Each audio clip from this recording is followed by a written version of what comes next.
Olá, queridos alunos do curso Técnico em Edificações, terceiro semestre do IFMT Campus Várzea Grande. Eu sou a professora Sandra Maria de Lima e estou aqui para conduzi-los na disciplina Materiais de Construção Civil e hoje nós vamos dar continuidade ao assunto sobre os aglomerantes, parte 2.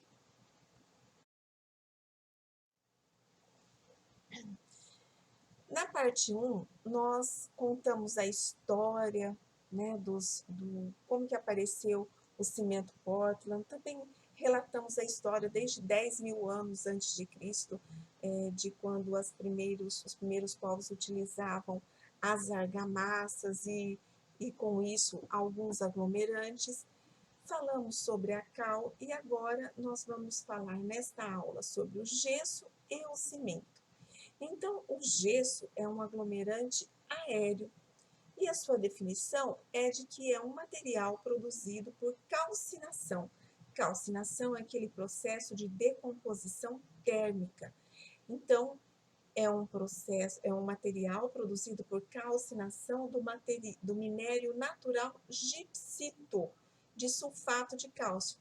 Então, o que é o gipsito? É o CaSO4 hidratado residual, constituído essencialmente de sulfatos de cálcio, M-hidratado, anidrita solúvel e insolúvel, e a gipsita procedente da matéria-prima. O gesso, queridos alunos, é um aglomerante de baixo consumo de energia. Então, esse processo de decomposição térmica acontece a aproximadamente 350 graus Celsius, enquanto que com a cal, esse processo de decomposição acontece entre 900 e 1.100 graus Celsius. Para o cimento, que nós vamos ver daqui a pouco, ele acontece a 1.450 graus Celsius ou até mais. Então, por isso que ele fala que é de baixo consumo de energia, porque é baixo consumo comparado aos outros aglomerantes bastante utilizados, que são a cal e o cimento Portland. Só que tem uma questão, meus queridos, pelo fato dele ter sulfato, isso contamina as águas subterrâneas. E essas águas, né, contaminadas por sulfatos, muitas vezes elas são agressivas às fundações. Os gessos apresentam uma velocidade de pega e endurecimento muito rápido. Então, a pega é de 1 a 2 horas e o endurecimento demora um pouquinho mais. Pega diz respeito ao início do processo de reação do gesso com a água e endurecimento é o ganho de resistência devido ao processo de reação. E aí, como que é a fabricação do gesso? Os processos são muito parecidos com o processo da fabricação da cal, né? Mas, enfim, a extração de matérias-primas, e aqui a gente vê um local de extração do gipsito, aí tem a britagem, né? A estocagem e homogeneização, a secagem, a calcinação, que é a decomposição térmica, a moagem fina e a ensilagem. Como que acontece a hidratação e o endurecimento do gesso?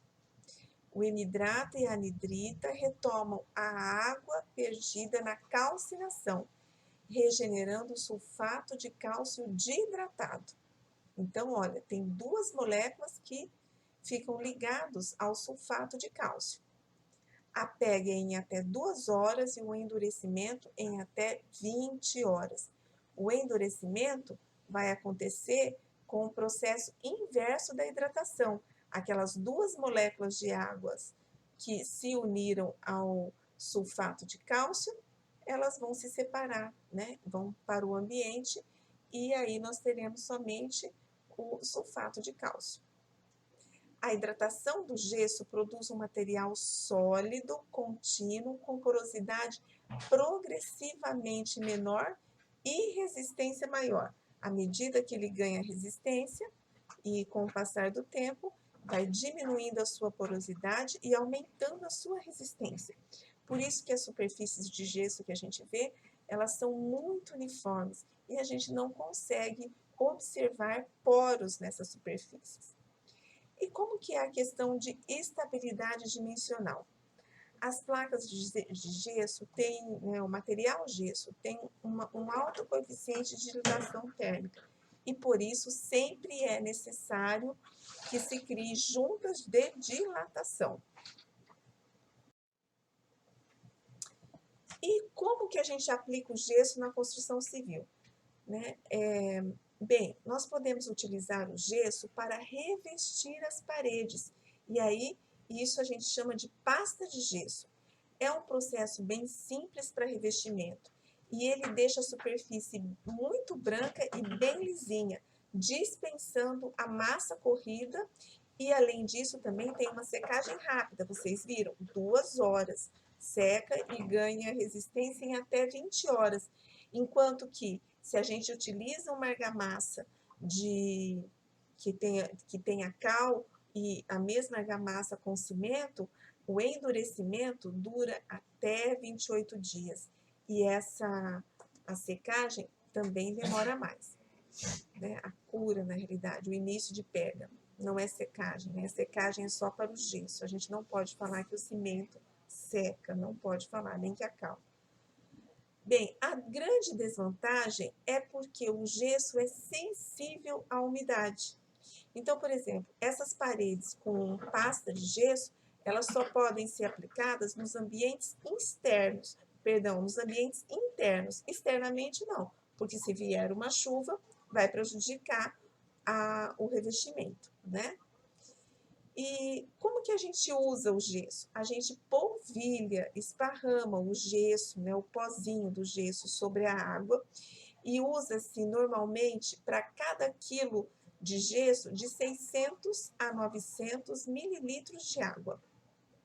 Então, isso dá uma relação água-gesso de 0,60 a 0,90. Esperar aproximadamente 25 minutos para hidratação e iniciar a aplicação. Bem, além do revestimento em pasta de gesso, uma outra forma de aplicação é o gesso acartonado, também conhecido por drywall, que é uma placa de gesso revestida com papel craft. As vantagens é que, bem, aqui a vantagem no revestimento em pasta de gesso. Então, está aqui, nós já citamos, né, essa vantagem de deixar a superfície muito branca, muito lisinha e dispensa a massa corrida e a secagem é rápida.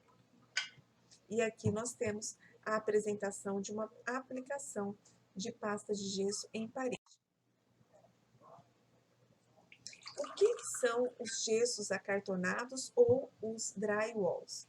São chapas de grandes dimensões e finas de gesso revestidas externamente por 2 lâminas de papel craft, que serve de reforço para os esforços de tração, porque o gesso ele não é resistente a esforços de tração. Né? Então, por conta da montagem, do transporte, do manuseio, esse papel craft, que é um papel que tem uma certa resistência, ele garante a integridade das chapas no manuseio e no transporte. Esse tipo de gesso acartonado, ele tem espessura que varia de 9,5 milímetros a 15 milímetros. Alta produtividade da montagem, e eles dominam os mercados americanos e europeus para divisórias internas e forros.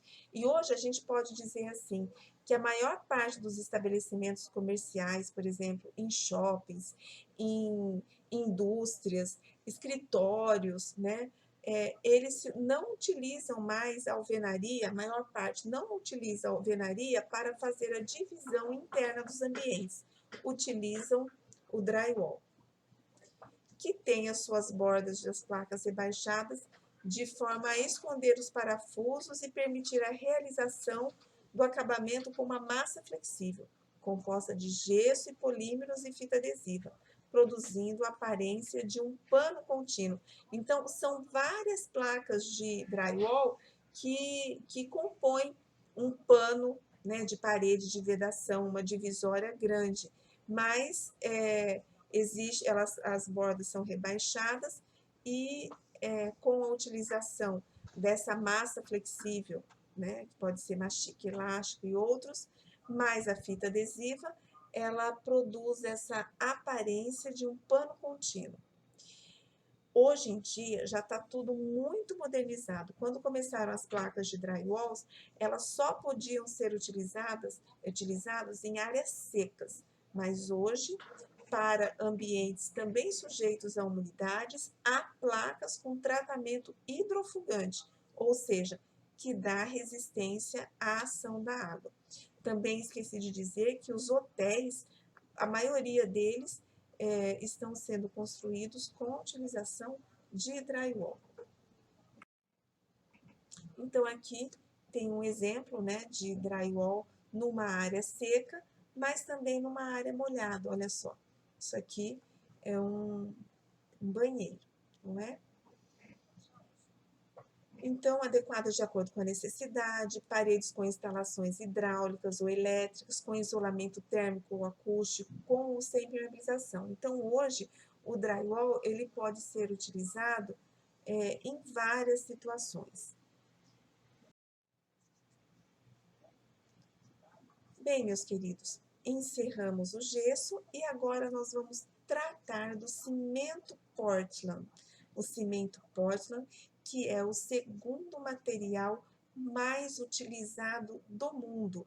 Em primeiro lugar está a água, em segundo, o cimento Portland. Nós precisamos conhecer e nos apropriarmos dos atributos desse cimento, saber usar bem o cimento, porque como ele é o material mais utilizado do mundo e a gente se utiliza de recursos não renováveis para produzi-lo, nós temos que utilizar bem para construir obras duráveis. Além disso, meus queridos, tem um apelo ecológico sustentável. As fábricas de cimento são responsáveis por 7% dos gases de efeito estufa, pela emissão dos gases de efeito estufa que causam tanto mal para o planeta Terra. E as fábricas já foram responsáveis pela emissão ainda maior, mas nos últimos anos, principalmente depois dessas conferências internacionais sobre clima e sobre todas essas questões, tem sido feito um esforço muito grande para reduzir essa emissão, né, de gases de efeito estufa. Essa emissão acontece principalmente no processo de fabricação, durante a queima, né, que é o processo de sinterização, que a gente chama. Por quê? Porque emite muito hidróxido de carbono para o ambiente, além da queima dos combustíveis para o forno. Né? Bem, o cimento Portland, então, é um material pulverulento, é um pó. E a granulometria está compreendida, ou seja, o tamanho dos grãozinhos está compreendido entre 0,005 micrômetros até 50 micrômetros. Por que até 50 micrômetros? Porque se o cimento tiver uma granulometria maior do que essa, ele não se hidrata, o grãozinho não consegue reagir com a água e se tornar uma cola. Então, esse é o limite da granulometria. Lembrando que 1 micrômetro é igual a 1 metro dividido por 1 milhão. Como que acontece a fabricação? Bom, continuando aqui na definição, a base do cimento Portland é o clinker, um material produzido à base de carbonatos de cálcio e sílica. O que será? O que serão esses carbonatos de cálcio e sílica? Carbonato de cálcio são as rochas calcárias e sílica as argilas. Os carbonatos de cálcio, então, são oriundos das pedras calcárias, do giz, do mármores. Em alguns países, utiliza-se até as conchas do mar para obter a matéria-prima para o cimento. E a sílica tem sua fonte nas argilas e nos xistos argilosos. E o processo de fabricação? Então, inicialmente começa com a extração do calcário e da argila, passa pela britagem e depois os depósitos de pré-homogeneização. Depois que faz esse processo de mistura e homogeneização dessa massa, vem para as dosadoras, né? Então, separa primeiro todos esses materiais para depois unir na proporção correta, a quantidade certa de calcário e a quantidade certa de argila.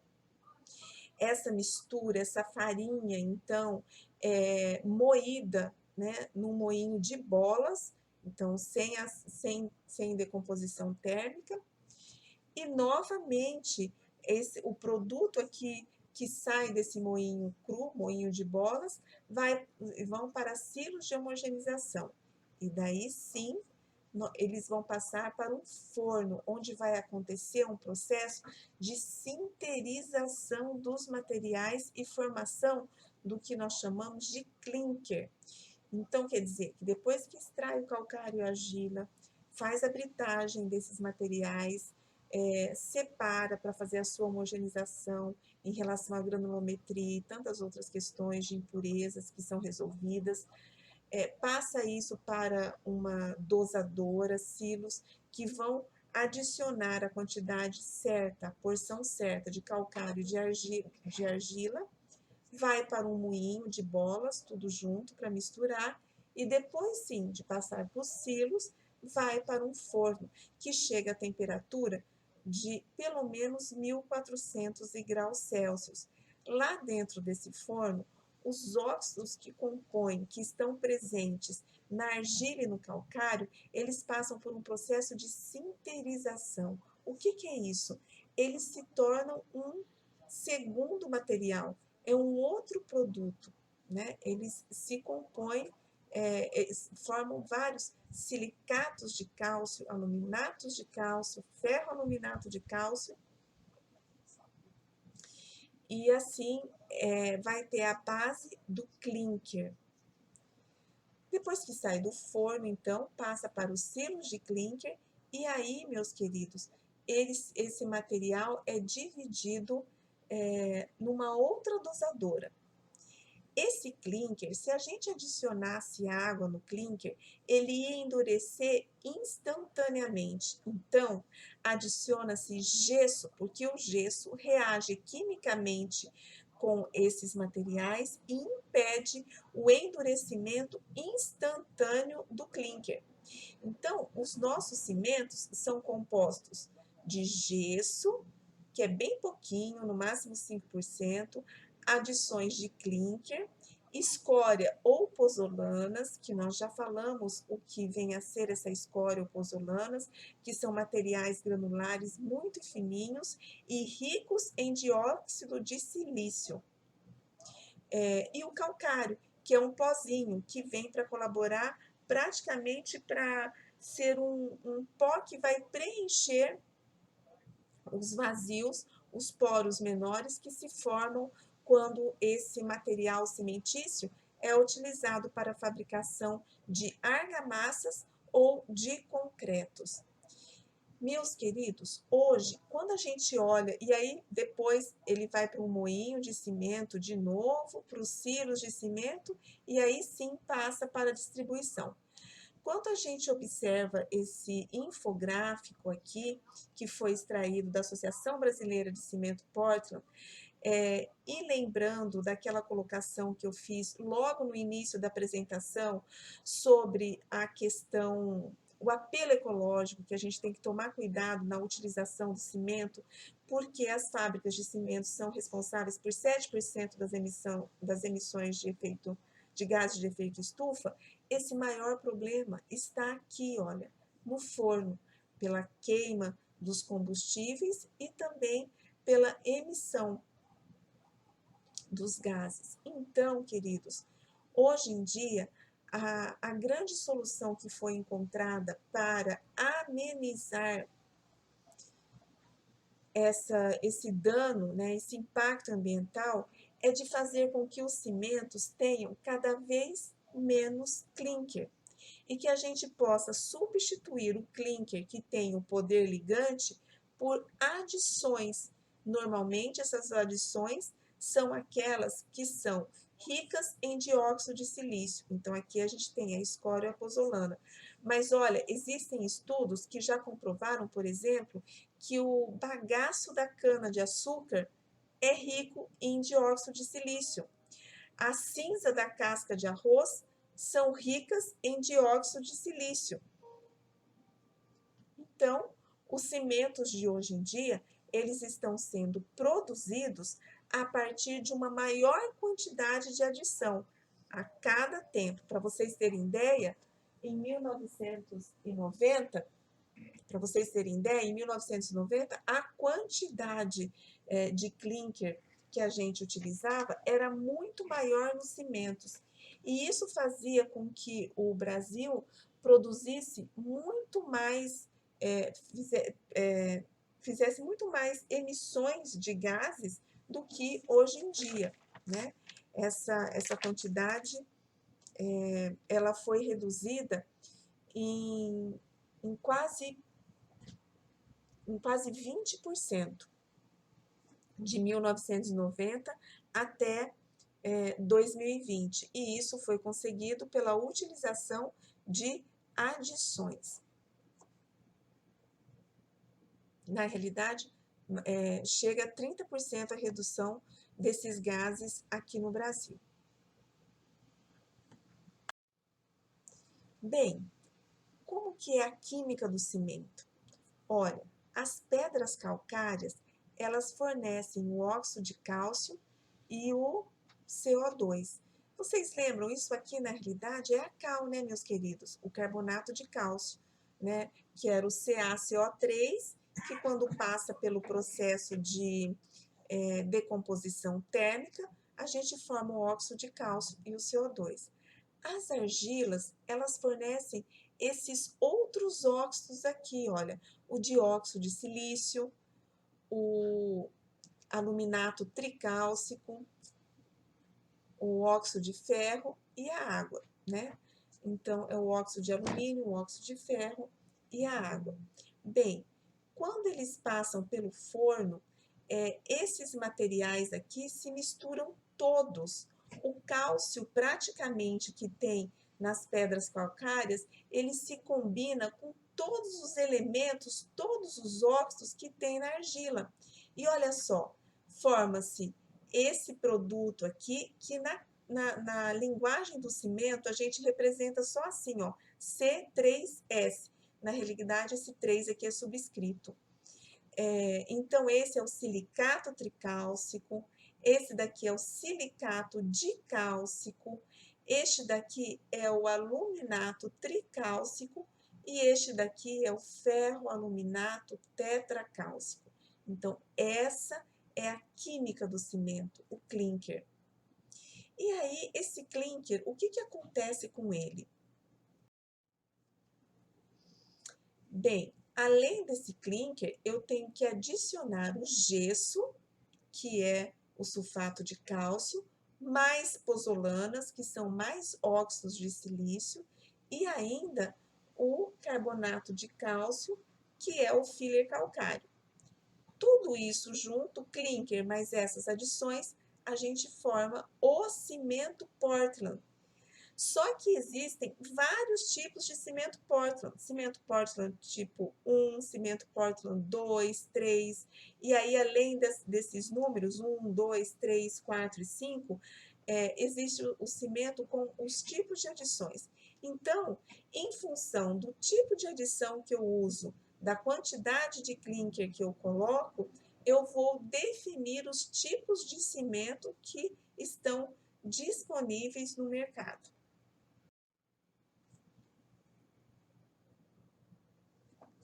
E como que acontece a hidratação do cimento? Bem, o cimento Portland é um aglomerante hidráulico, ele é resistente à água, né, até determinado ponto, e ele precisa da água para se hidratar, ou seja, para se transformar numa cola, num aglomerante.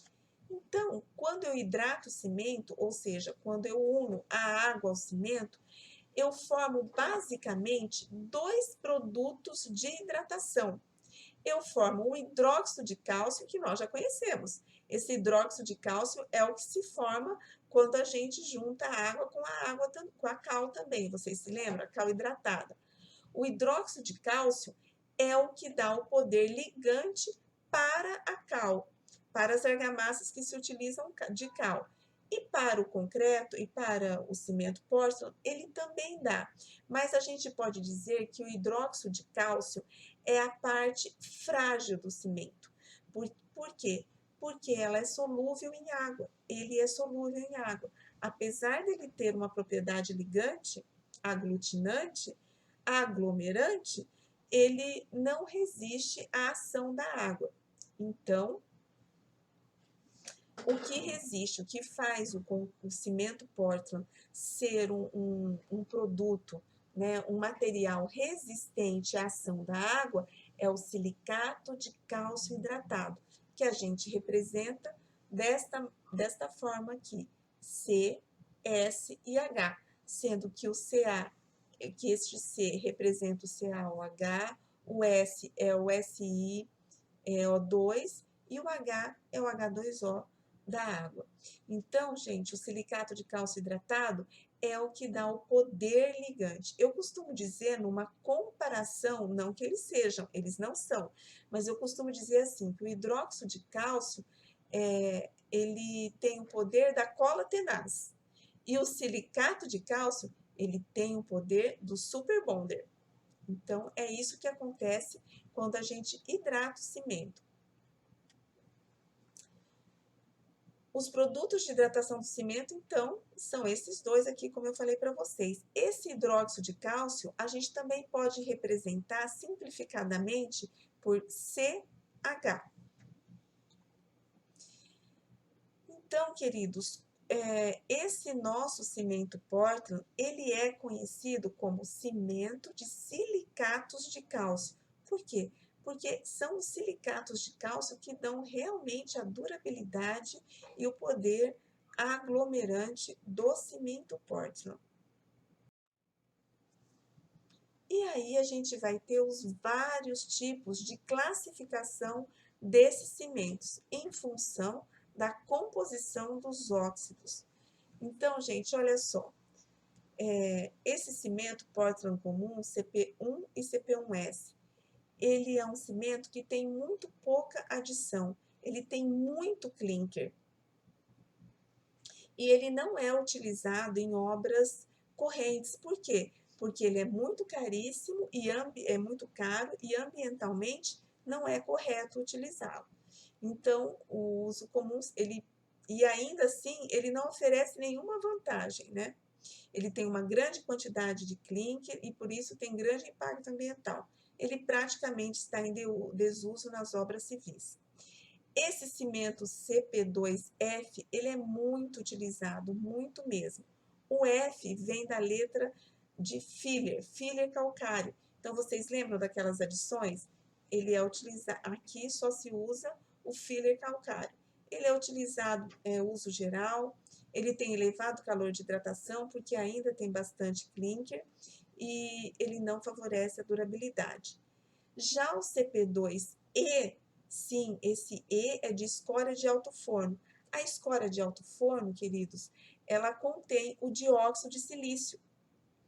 Quando eu coloco essa escória aqui disponível no cimento Portland, ela vai se combinar com o hidróxido de cálcio, que é o produto de hidratação do cimento, que eu disse que ele está mais para uma cola tenaz do que para um super bonder. Quando eu adiciono a escória de alto forno, que tem a sílica, ela vai se unir com esse hidróxido de cálcio, formando o silicato de cálcio hidratado, que é o super bonder do cimento. Então, ele tem um calor de hidratação menor, a melhor durabilidade, por quê? Porque nesse cimento, depois da sua hidratação, vai ter menos hidróxido de cálcio do que nos outros. Aqui do lado, eu tenho colocado as classes de resistência, 25, 32, 40. Essas classes, queridos, indicam a resistência à compressão de corpos de prova de uma argamassa. Corpo de prova é um molde cilíndrico com dimensões pré-definidas. Para argamassas, é um corpo cilíndrico de 10 centímetros de altura e 5 centímetros de diâmetro. Então, existe uma norma, a NBR 7215, que define exatamente como que a gente faz essa argamassa padrão, que ela vai representar a resistência daquele cimento para aquela argamassa padrão. Essa argamassa, ela não tem assim não que ela seja que seja necessário ter esse traço para se utilizar em obra. Não, meus queridos, isso é simplesmente para ter um controle de qualidade do cimento. É para os órgãos controlarem a qualidade dos cimentos que chegam até o consumidor. Então, quando a gente vê que um cimento Portland, eles podem ter classe 25, 32 ou 40, então significa que essa argamassa feita de acordo com a BNT, ela vai ter 25, 32 ou 40 megapascal de resistência. E as pozolanas, como nós já definimos, são materiais ou argilas especiais que são finamente moídas e ricas em sílica amorfas, SiO2. Sílica amorfa, por que sílica amorfa? Porque quando a sílica está cristalizada, ela não vai reagir com os produtos do cimento, por exemplo, ela não vai reagir com hidróxido de cálcio. E o que é uma sílica amorfa? Os vidros, por exemplo.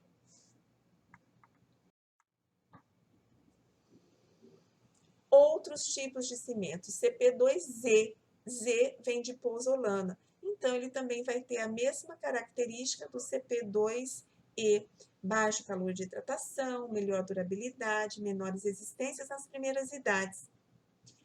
O CP3, ele vai ter uma grande quantidade, um elevado teor de escória de alto forno. Lembra que eu mostrei para vocês a escória na aula de agregados? Pois é, só que ela vai ser devidamente cominuída e o CP3 tem até 60 ou a mais que 60% de escória. Então, ele tem bem menos clinker do que os outros. E é o clinker que faz com que a reação de hidratação seja exotérmica. Portanto, esse CP3 ele tem um baixo calor de hidratação, ele tem uma elevada durabilidade, porque a sílica contida na escória também vai se combinar com hidróxido de cálcio, formando o produto de hidratação mais resistente. O CP4 é idem ao CP3, só que são outros tipos de, não é a escória que é colocado como adição, mas são outros tipos de pozolana. Quando o cimento tem entre 25% e 40% de pozolanas, ele é considerado resistente a sulfato. Vocês se lembram que na aula de gesso, quando a gente começou a falar de gesso, a gente disse que a utilização do gesso poderia contaminar as águas subterrâneas? Por quê? Qual que é a fórmula química do gesso? CaSO4. E aí, o que acontece? O SO4, que é o sulfato, ele se dissolve na água e ele contamina. E esses sulfatos, eles se combinam com os produtos à base de cimento e causam uma reação expansiva que acaba por danificar as fundações das obras. E outras questões também, ele é muito poluente para os leitos de rios, porque pode causar malefícios, né, à flora e à fauna dos rios. E a última sigla que a gente tem para o cimento Portland, do último tipo, é o CP5, ou cimento ARI. ARI é a sigla de alta resistência inicial. Esse cimento, ele atinge a sua resistência nas primeiras idades, nos 7 primeiros dias, né? Então, atinge 70% da sua resistência nas primeiras idades. E ele é muito apropriado para peças pré-moldadas e artefatos de cimento, porque a gente precisa desmoldar rapidamente, mas ele tem um elevado calor de hidratação. Então, queridos, agora eu vou colocar algumas observações sobre o cimento que nós vamos explorar melhor também nas aulas de argamassa e de concreto, porque elas têm para vocês compreenderem como que a gente deve escolher um cimento em função do tipo de argamassa. E fica mais com uma assimilação mais adequada quando a gente já fala do porquê e dá uma aplicação, né? Mas isso nós vamos ver nas aulas de argamassa e de concreto. Mas precisamos fazer aqui as seguintes observações. A hidratação do cimento é uma reação exotérmica, portanto, ela libera calor. Então, quando a gente tem obras que têm grandes volumes de concreto, por exemplo, pontes, usinas, a gente tem que usar cimentos de baixo calor de hidratação. Quais são eles? O CP3 e o CP4. Vocês acreditam que existem obras, por exemplo, de usinas que têm um volume imenso, que os agregados têm que ser refrigerados e, ao invés de usar água, usa grande quantidade de gelo junto com a água? Porque o que acontece? O calor de hidratação é tão grande que causa uma fissuração de imediato nas obras. Então, o calor de hidratação é algo muito sério, principalmente nas obras de grande volume. Também é um problema nas obras de pisos industriais, que já estão mais aqui, né, como são obras de todo dia, né, para a gente. Mas obras de pisos industriais que têm uma extensão muito grande e volumes e espessuras consideráveis, por exemplo, 20 centímetros de espessura, a gente também tem que escolher um cimento adequado para utilizar, para ter menos calor de hidratação. Assim como para fazer as fundações, é mais seguro que a gente utilize cimentos que sejam resistentes a sulfatos.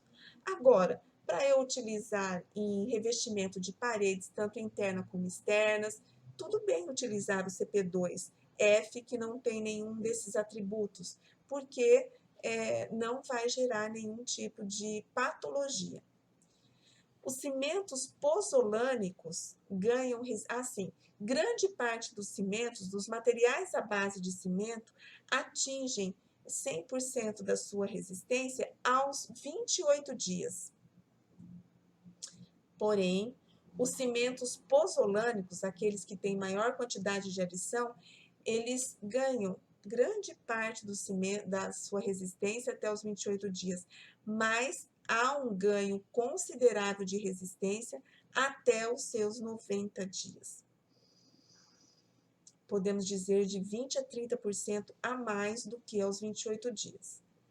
Os sulfatos presentes em águas poluídas e águas de esgoto atacam o concreto, causando uma reação de expansão e esfarelamento. Quando o cimento tem a sigla RS, significa que ele é resistente a sulfatos. Então, aqui, meus queridos, com essas breves dicas, vocês já podem observar como é importante conhecer o tipo de cimento. E eu vou falar uma coisa para vocês. Um engenheiro que se preze, um técnico em edificações que se preze, ele nunca faz referência ao cimento pela sua marca.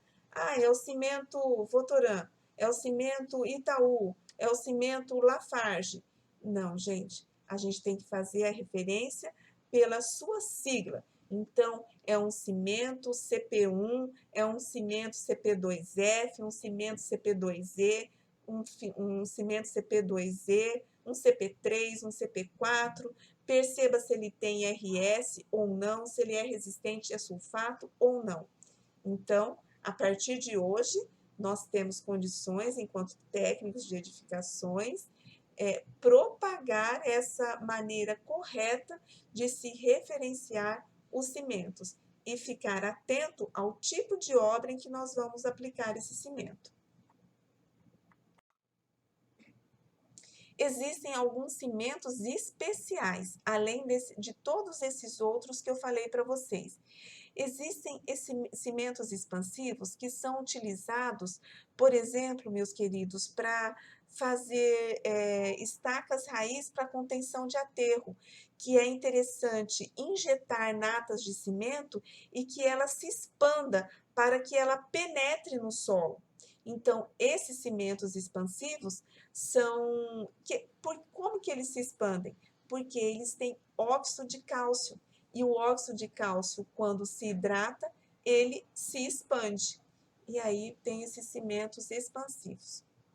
Também tem cimentos especiais para cimentação de poços de petróleo, que esses poços de petróleo são muito profundos. Então, o lançamento do concreto, a gente tem que evitar que o concreto comece as reações de hidratação antes dele atingir o fundo. Então, esses cimentos, eles têm a pega muito lenta. E como que eles têm a pega muito lenta? Eles não contêm o aluminato tricálcico. Também existem os cimentos brancos. E nesses cimentos brancos, por que eles são brancos? Porque aquele ferro aluminato tetracálcico também não está presente. Eles têm pouco ou nenhum teor de ferro, que é o que dá a coloração para o cimento.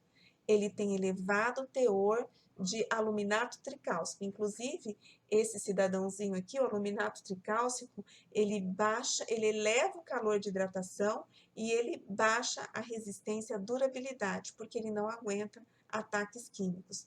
Os cimentos brancos, eles são utilizados para concreto decorativo. Oscar Niemeyer só usava praticamente, né, o concreto branco. Infelizmente, só existia uma fábrica de cimento branco no Brasil, que era a Lafarge, numa cidade de Minas Gerais, que eu me esqueci agora o nome da cidade, mas não existe mais. Então, as obras que se utilizam de cimentos brancos tem que importar o cimento, infelizmente, porque fica muito bonito, né? E vale a pena a gente ter esculturas, obras de infraestrutura que enfeitam as nossas cidades e contam a nossa história. E existe o cimento de aluminato de cálcio, que ele é para elevadas temperaturas, porque o nosso cimento Portland, queridos, ele só assim aguenta, ele fica legal até uma temperatura entre 80 a 120 graus Celsius. Acima disso, ele perde o silicato de cálcio hidratado, o hidróxido de cálcio começa a perder água, e aí, enfim, o cimento perde as suas propriedades ligantes. Então, para ocasiões para concreto que vai ficar exposto a altas temperaturas, fornos, caldeiras, né, fábricas de ferro, gusa, de mineração, essas calhas, né, por onde desce o ferro gusa quente, a gente tem que usar o cimento de aluminato de cálcio. A gente falou várias vezes aqui sobre cura, pega, né? Então, eu vou dar a definição desses conceitos aqui para vocês. Cura, meus queridos, é o conjunto de procedimentos adotados logo após a moldagem de materiais à base de cimento com o objetivo de garantir a reação de hidratação. Então, esses procedimentos de cura têm por objetivo evitar que a água utilizada na dosagem dos materiais à base de cimento seja perdida, evapore para o meio ambiente. Então, quais são esses procedimentos de cura? Umedecer, né, esses elementos após a sua moldagem. Existe também o que a gente chama de cura química, que a gente joga um produto de base acrílica sobre o concreto e ele forma um filme plástico, impedindo que a água também se evapore. Pega, meus queridos, é o início da formação dos produtos de hidratação dos aglomerantes. Isso é a pega. O início de pega é o tempo que marca o início da formação dos produtos de hidratação e que o material começa a perder a sua fluidez. O fim de pega é o tempo em que os produtos de hidratação já se formaram em quantidade tal que o material começa a ganhar resistência mecânica. E este processo de ganhar resistência mecânica é o que a gente chama de endurecimento. Aqui estão algumas das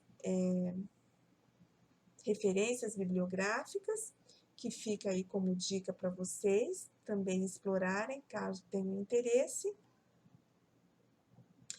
E eu espero vocês na próxima aula. Agora, convido vocês a visitarem o ambiente virtual de aprendizagem, o nosso Moodle, na sala virtual de materiais de construção e encontrar lá os roteiros de estudos para vocês fixarem todos esses conhecimentos que nós exploramos na aula de hoje. Anotem todas as dúvidas que nós vamos também discutir sobre o que vocês acharam dessa aula, o que vocês compreenderam, o que vocês não compreenderam muito na nossa aula online, ok? Por hoje é só, fiquem com Deus e até a próxima. Beijo no coração de cada um de vocês. Paz e bem.